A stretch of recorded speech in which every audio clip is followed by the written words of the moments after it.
Hello everyone, स्वागत आप सभी का passion of history YouTube channel पर। तो हम कर रहे थे कि भारत में राष्ट्रीय आंदोलन की उत्पत्ति कैसे हुई, उसके उदय के कारण क्या थे और उसका विकास कैसे हुआ। इसके बारे में जो है हमने दो पॉइंट जो है क्लियर कर लिए थे। पिछले क्लास में मैंने आपको 2 पॉइंट की एक्सप्लेनेशन बिल्कुल अच्छे से करवा दी थी। तो आज हम नेक्स्ट जो हमारा 3rd पॉइंट करने वाले हैं इसी क्वेश्चन का कि राष्ट्रीय आंदोलन के उदय के कारण क्या थे। इसकी पीडीएफ आपको मिल जाएगी मेरे टेलीग्राम ग्रुप पे। तो आप टेलीग्राम ग्रुप जो है ज्वाइन कर लेना। टेलीग्राम का ग्रुप का जो नाम है वो मैंने डिस्क्रिप्शन में भी दिया हुआ है। अगर वहाँ से आपको ज्वाइन नहीं होता है तो मैं आपको नाम बता देती हूँ, पैशन ऑफ हिस्ट्री से, ठीक है। विदाउट स्पेस अगर आप ऐसे लिखोगे ना टेलीग्राम पे जाकर, पैशन स्पेस नहीं देना है, पैशन ऑफ हिस्ट्री ऐसे करके जब आप चैनल का नाम लिखोगे तो वहाँ पर आपको मेरी फ़ोटो दिख जाएगी डीपी में। तो वहीं हमारा चैनल है, उसको आप ज्वाइन कर लेना। और उसमें जो है मैं डेली क्विज भी डालती हूँ, तो आप उसको ज्वाइन कर लेना, ठीक है। और वहाँ पर आपको इसकी कंप्लीट पीडीएफ मिल जाएगी स्टडी के लिए जब आपको चाहिएगी। जैसे हमारा टॉपिक कंप्लीट होता है पूरा क्वेश्चन, उसके बाद मैं वहाँ पे पीडीएफ अपलोड करूँगी, तो आप वहाँ से पीडीएफ को डाउनलोड कर लेना। तो आज हम करते हैं हमारा 3rd पॉइंट कि सरकारी नौकरियों में भारतीयों से भेदभाव। कि अंग्रेजी सरकार ने सरकारी नौकरियों में से जो भारतीयों से भेदभाव किया, उसी कारण जो है भारतीयों में राष्ट्रीयता की भावना उत्पन्न हुई।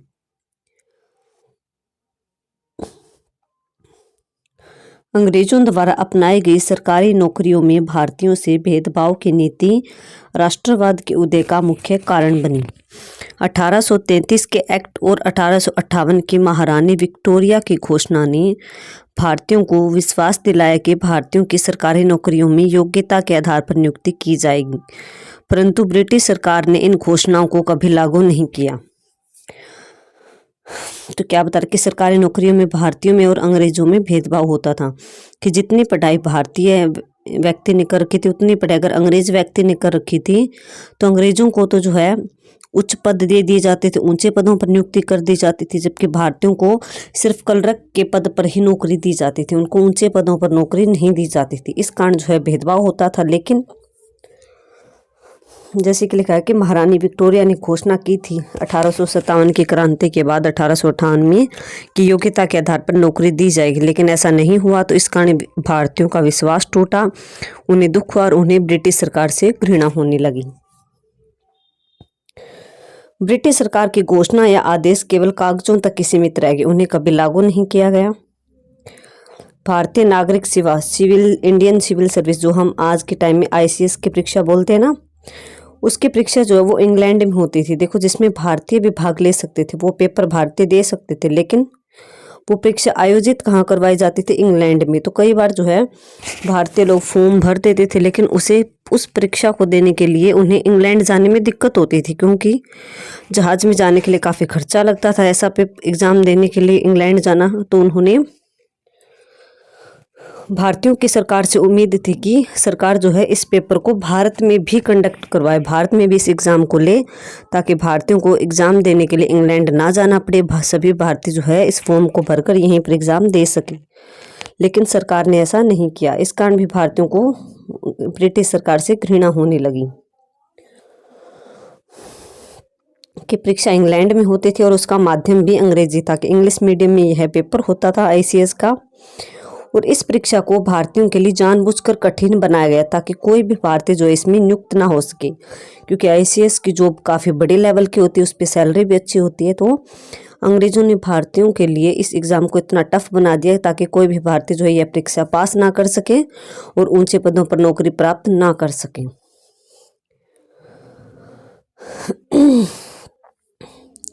इन कठिनाइयों के बावजूद कुछ भारतीय लोग जो थे उन्होंने ICS की परीक्षा पास की, जैसे कि रविंद्रनाथ ठाकुर जो थे उनके भाई ने की थी, तो सत्येंद्रनाथ ठाकुर ने, और 1869 में सुरेंद्रनाथ बनर्जी ने ICS की परीक्षा को पास किया। 1877 में अरविंद घोष ने इस परीक्षा को पास किया, परंतु अंग्रेजी सरकार ने इन्हें कोई ना कोई बहाना बनाकर सरकारी नौकरी से निकाल दिया। मतलब कि इन्होंने परीक्षा भी पास कर ली, लेकिन उन्हें जो है नौकरी नहीं दी गई, कोई ना कोई बहाना बनाकर उन्हें नौकरी से निकाल दिया गया। कि जो सुरेंद्रनाथ बनर्जी थे, अरविंद घोष थे, इन्होंने आईसीएस की परीक्षा पास की, लेकिन इन्हें नौकरी पे नहीं लगाया गया। इसके अलावा 1877 में ब्रिटिश सरकार ने सिविल सेवा की परीक्षा की आयु, जो सिविल सेवा हम पढ़ रहे हैं ना आईसीएस, इसी को बोला गया है कि आईसीएस की परीक्षा जो वो उसकी उम्र जो थी वो 21 वर्ष से घटाकर 19 वर्ष कर दी गई। कि पहले क्या होता था कि 21 वर्ष तक ही इस परीक्षा को लोग दे सकते थे, उसके बाद में जो इसकी लिमिट कर दी गई कि 19 वर्ष तक ही जो है इस परीक्षा को लोग दे पाएंगे, उसके बाद इस परीक्षा को नहीं दे पाएंगे। सरकार के इस कदम से पढ़े लिखे भारतीय युवाओं में जो है वो असंतोष फैल गया और भारतीय युवाओं ने इकट्ठा होना शुरू कर दिया और अंग्रेजों के खिलाफ जो है राष्ट्रीयता की भावना उनमें उत्पन्न होने लगी। तो जब ये अंग्रेजों ने भेदभाव किया, तो हमारे पॉइंट की हेडिंग क्या थी कि सरकारी नौकरियों में भारतीयों से भेदभाव, कि अंग्रेजों ने सरकारी नौकरी में जो है भारतीयों से भेदभाव किया, उन्हें ऊंचे पद नहीं दिए, उनके लिए आईसीएस की परीक्षा को मुश्किल कर दिया गया और काफ़ी मुश्किलें पैदा की गई जो पढ़े लिखे भारतीय थे। इस कारण जो है जो शिक्षित वर्ग था भारत का, जो पढ़ा लिखा भारतीय युवा वर्ग था, वो अंग्रेजी सरकार के खिलाफ हो गया और उनमें राष्ट्रीय आंदोलन की भावना पनप उठी। नेक्स्ट हमारा पॉइंट है अंग्रेजों की विस्तारवादी नीति, कि अंग्रेजों का अपना साम्राज्य विस्तार की जो नीति थी भारत में, उसके कारण भी भारतीयों में राष्ट्रीयता की भावना उत्पन्न हुई। अंग्रेजों ने प्रारंभ से ही अपना नियंत्रण स्थापित करने के लिए भारत के विभिन्न क्षेत्रों को विजित किया, कि भारत के विभिन्न क्षेत्रों राज्यों को जीता, कई राजाओं पर अपना कंट्रोल स्थापित किया। इस काल में भी उन्होंने अपनी विस्तारवादी नीति को जारी रखा। अनेक भारतीय रियासतों को जो अंग्रेजों से संघर्ष भी नहीं कर रही थी, अंग्रेजों का विरोध भी नहीं कर रही थी, फिर भी अंग्रेजों ने उन्हें हड़प लिया। जैसे कि 1843 में अंग्रेजों ने सिंध पर कंट्रोल कर लिया, अपना नियंत्रण किया। 1849 में पंजाब पर, 1856 में अवध पर कुशासन का आरोप लगाकर कि यहाँ का राजा अच्छी तरह से शासन नहीं कर रहा है, इसलिए अवध के शासन को अब से अंग्रेजी सरकार संभालेगी। 1853 में झांसी को, सतारा को,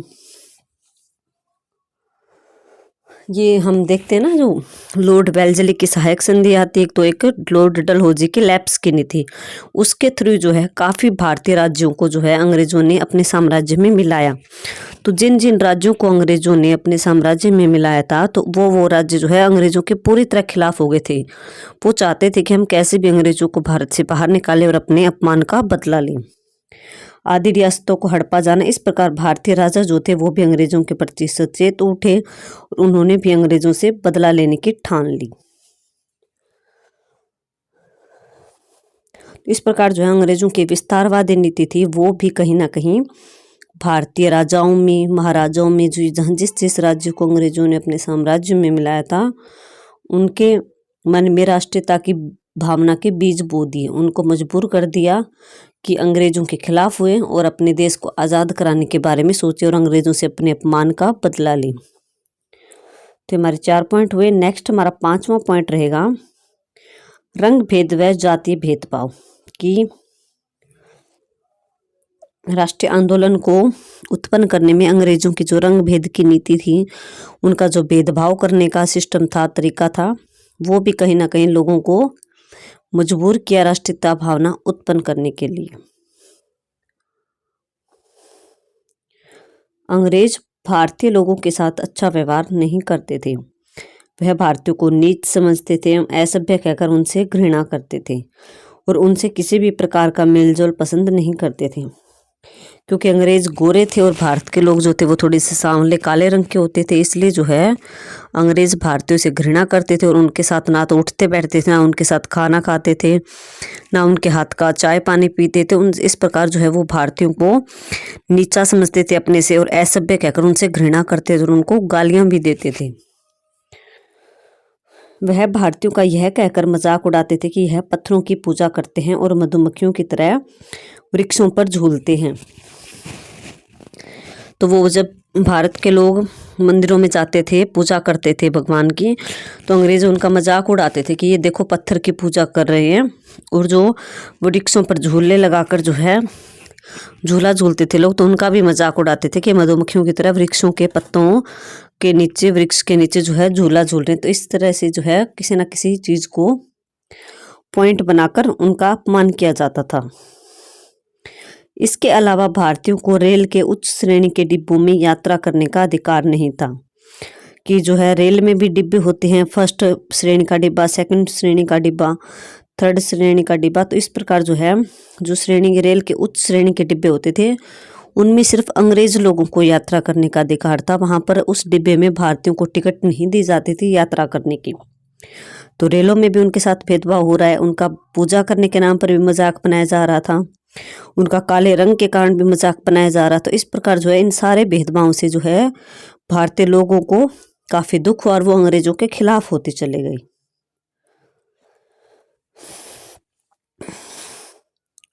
भारतीयों को उन सार्वजनिक स्थलों जैसे कि मंदिर, पार्क, होटल पर जाने का अधिकार नहीं था जो अंग्रेजों के लिए आरक्षित होते थे। कि कई ऐसे होटल बने हुए थे, कई ऐसे पार्क थे जहाँ पर सिर्फ अंग्रेज लोग जा सकते थे, वहाँ पर भारतीयों की एंट्री नहीं थी। वहाँ पर भारतीयों के लिए बैन लगा हुआ था कि उस होटल में भारत के लोग नहीं रुक सकते या नहीं जा सकते, उस पार्क में भारत के लोग नहीं बैठ सकते जहाँ पर अंग्रेज लोग बैठते थे। भारतीय और अंग्रेजों के विवाद से संबंधित मुकदमों की सुनवाई हमेशा अंग्रेज न्यायाधीश कि जो हमेशा अगर भारत के किसी व्यक्ति का और किसी अंग्रेज का अगर कोई झगड़ा हो जाता था और उस पर मुकदमा चलता था, उसकी सुनवाई हमेशा अंग्रेज जज करता था, अंग्रेज न्यायाधीश होता था, ना कि हिंदू न्यायाधीश। जो अंग्रेज न्यायाधीश होगा तो वो ऑब्वियसली अंग्रेज की ही साइड लेगा। तो हमेशा फैसला किसके हक में आता था? अंग्रेज के हक में। और भारतीयों के साथ हमेशा जो है भेदभाव होता था, उन पर जो है झूठा आरोप लगा दिया जाता था और उन्हें कभी भी न्याय नहीं मिल पाता था। अतः अंग्रेजों के इस दुर्व्यवहार से समस्त भारतीय जनता में आक्रोश उत्पन्न हो गया और वो अंग्रेजों के खिलाफ होते चले गए।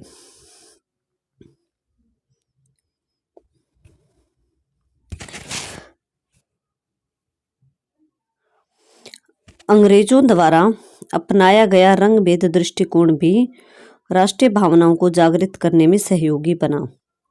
यह रंग भेद जो अंग्रेजों द्वारा केवल सामाजिक व्यवहार में ही नहीं अपनाया गया बल्कि न्यायिक क्षेत्र में भी इसका प्रयोग किया गया। मतलब न्याय करने में भी अंग्रेजों के साथ दुर्व्यवहार किया जाता था, उनके साथ भेदभाव किया जाता था। और समाज में तो अंग्रेजों के साथ उनके रंग के कारण भेदभाव हमेशा से होता ही चला आ रहा था। 1864 में G.O. ट्रेवलियन ने, जो कि एक इतिहासकार है फेमस और प्रभावशाली सरकारी अफसर भी थे, कौन? G.O. ट्रेवलियन ने यह लिखा था कि कचहरी में हमारे देश के एक व्यक्ति की जो गवाही है वो कई हिंदुओं की गवाही के मुकाबले ज़्यादा महत्व रखती है। तो ये G.O. ट्रेवलियन कौन है? एक अंग्रेज इतिहासकार है, एक सरकारी अफसर था अंग्रेजों का।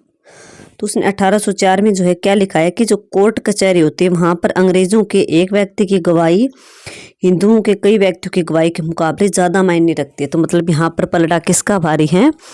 एक अंग्रेज व्यक्ति का। कि एक अंग्रेज व्यक्ति बयान दे रहा है तो उसका बयान ज़्यादा मैटर करेगा, चाहे उस बयान को 10 हिंदू झूठा बता दे, लेकिन फिर भी अगर अंग्रेज व्यक्ति उस बयान को सच्चा बता रहे उस बात को, तो अंग्रेज की बात को माना जाएगा, उसकी बात पर यकीन किया जाएगा।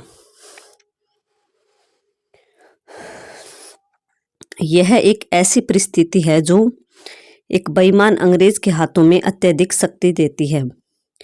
वास्तव में रंग भेद की इस नीति ने व्यावहारिक रूप से जो कठिनाइयां और अपमान भारतीयों को दिया, उससे राष्ट्रीय चेतना के विकास में काफ़ी बल मिला। कि ये अपमान सहते सहते जो है भारतीय काफ़ी तंग आ चुके थे वो, और उन्हें अंग्रेजों से नफरत होने लगी थी। इस कारण में जो है भारतीयों में राष्ट्रीयता की भावना उत्पन्न होने लगी। नेक्स्ट हमारा पॉइंट है अंग्रेजी शिक्षा का प्रभाव। कि अंग्रेजी शासनकाल में अंग्रेजी अथवा पाश्चात्य शिक्षा किसको बोला गया? पश्चिमी शिक्षा को। पश्चिमी शिक्षा अर्थात इंग्लैंड की शिक्षा, अंग्रेजी शिक्षा। कि अंग्रेजों के शासनकाल में अंग्रेजी शिक्षा का प्रचलन हुआ। 1835 में गवर्नर जनरल है लॉर्ड मैकॉले, उनकी सिफारिश पर उस समय के governor general Lord William Bentinck ने अंग्रेजी शिक्षा को भारत में अनिवार्य रूप से लागू कर दिया गया। तो यहाँ पे एक फैक्ट का भी क्वेश्चन बन रहा है इम्पोर्टेंट, कि भारत में अंग्रेजी शिक्षा को अनिवार्य रूप से कब लागू किया गया, तो 1835 में। किस गवर्नर जनरल ने लागू किया, तो लॉर्ड विलियम बेंटिक ने। और किसके कहने पर किया, तो लॉर्ड मैकॉले के कहने पर 1835 ईस्वी में लॉर्ड विलियम बेंटिक ने अंग्रेजी को अनिवार्य रूप से भारत में लागू कर दिया। भारत में अंग्रेजी शिक्षा को लागू करने का उद्देश्य क्या था, कि सस्ते क्लर्क प्राप्त करना, कि भारत के लोग जो है वो अंग्रेजी प्राप्त करके जो है पेपर क्लियर करेंगे, एग्ज़ाम क्लियर करेंगे और उनको क्लर्क की नौकरी दे देंगे, ताकि हमारा काम जो है वो बंट जाए और हम पर काम का प्रेशर ना रहे। हमें भारतीय जो हमारे अंडर क्लर्क की नौकरी कर लेंगे और हम उनको थोड़ी बहुत सैलरी दे देंगे, इसलिए जो है अंग्रेजी को भारत में लागू किया गया। अंग्रेजी शासन के प्रति स्वामी भक्त बनाना था। इसके बाद भारत में अंग्रेजी शिक्षा के विकास के लिए कई स्कूलों की स्थापना की गई, कॉलेजों की स्थापना की गई। 1856 में कोलकाता शहर, मुंबई, मद्रास आदि नगरों में विश्वविद्यालयों मतलब कि कॉलेजों की स्थापना की गई अंग्रेजी माध्यम से, कि जहाँ जहाँ ये मद्रास, मुंबई, कोलकाता में कॉलेज खुले उनका मीडियम क्या था, अंग्रेजी मीडियम, ताकि भारतीय जो है वो अंग्रेजी भाषा को अच्छी प्रकार से सीख सकें, फिर वो एग्ज़ाम दे सकें और एग्ज़ाम के बाद जो पेपर क्लियर करेंगे नौकरी हम उनको क्लर्क की दे देंगे।